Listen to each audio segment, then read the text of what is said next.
Batas akhir daripada maaf itu bagaimana? Apakah ada batasnya maaf itu? Al-Umari meriwayatkan, ketika Imam Malik bin Anas, salah seorang imam mazhab, gurunya Imam Syafi'i, imamnya kota Al-Madinah Al-Munawwarah, meninggal tahun 1179 Hijriah. Makamnya di Baqi di samping Masjid Nabawi.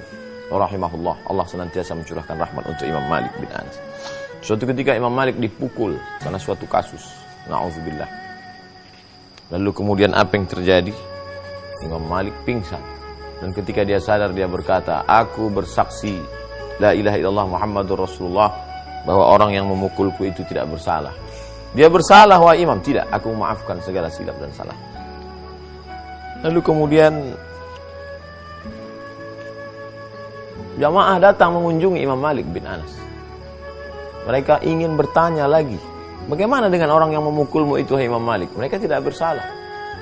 Sudah engkau maafkan mereka? Aku sudah maafkan segala silap salah. Kenapa bisa begitu, hai Imam Malik?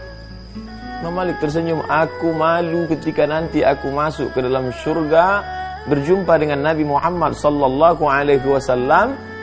Lalu apa yang terjadi? Dalam keadaan pertemuan dengan Nabi dengan penuh kebahagiaan itu, ternyata ada orang masuk neraka karena aku. Mereka masuk neraka disebabkan aku. Masya Allah, sampai ke tingkat itu pemahaman Imam Malik. Beliau memaafkan orang bukan karena ingin masuk surga. Amalnya sudah banyak. Beliau memaafkan orang bukan karena takut masuk neraka.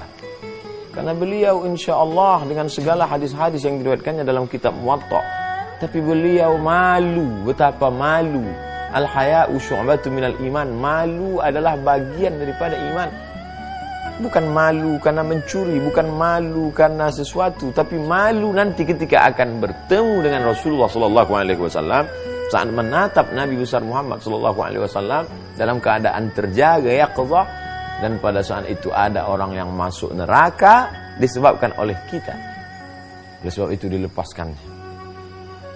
Kata Imam Malik bin Anas, aku bukan orang pertama yang mengalami ini. Ada seorang ulama besar bernama Muhammad bin Al-Munkadir. Beliau juga pernah dipukul, teraniaya, sama seperti yang aku alami. Imam Rabi'ah ibn al-Musayyab juga pernah mengalami yang sama, juga dipukul sama seperti aku. Sama.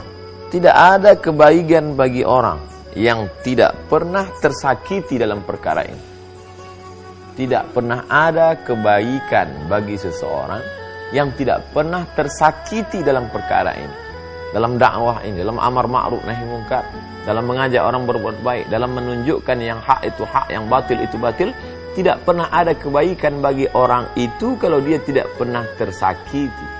Bagaimana dengan Nabi Musa alaihi salam ketika menunjukkan kebenaran, tersakiti oleh Fir'aun?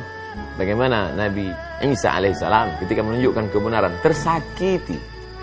Bagaimana dengan Nabi Ibrahim alaihissalam ketika menunjukkan kebenaran, tersakiti? Ini adalah sunnah para nabi-nabi.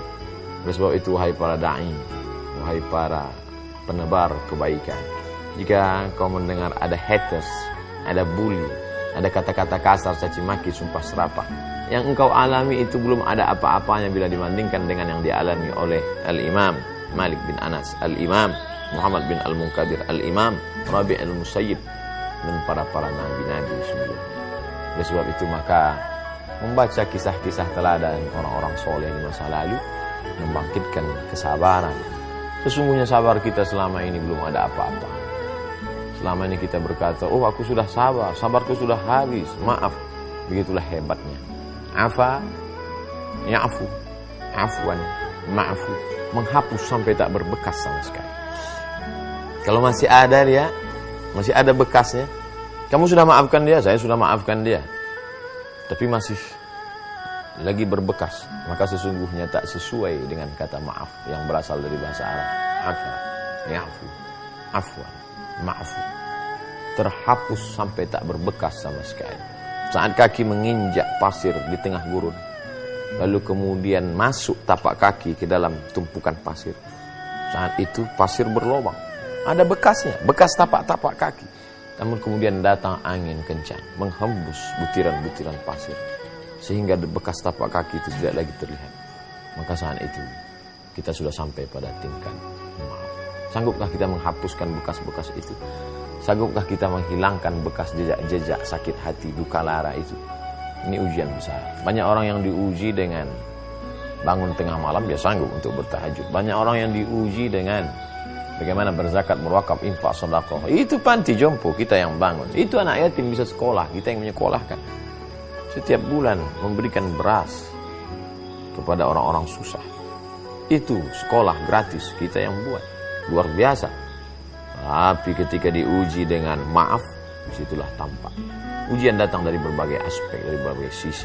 Ada yang diuji dengan kesabarannya dalam ibadah. Ada yang diuji dalam kesabarannya berinfak, berzakat, berwakaf, dan bersedekah.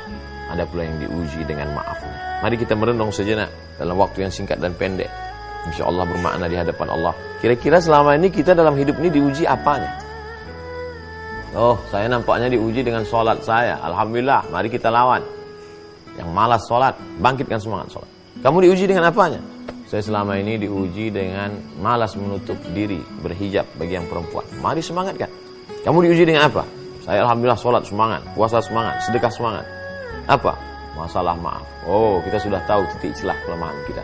Kenali diri baik, beramal baik, berniat baik, berdoa baik. Allah akan berikan kebaikan-kebaikan. Apapun yang terjadi pada dirimu, sesungguhnya itu pernah terjadi pada ulama-ulama, para nabi sebelummu. Mari ikuti jejak langkah mereka. Sukses selalu dalam kehidupan. Allah selalu berikan keberkahan. Terima kasih. Wassalamualaikum warahmatullahi wabarakatuh.